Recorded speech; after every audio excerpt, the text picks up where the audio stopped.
Okay, so I just got off Wild River Gorge at Alabama Adventure, and they have the you can't shoot video on the ride policy going like every other park.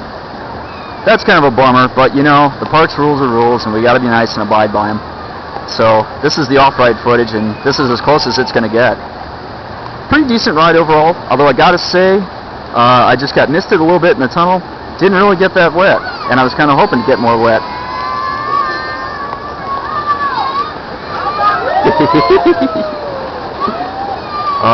I still had a decent chip on it, and I got my Wild River Gorge credit, so I'm a happy Rapids guy.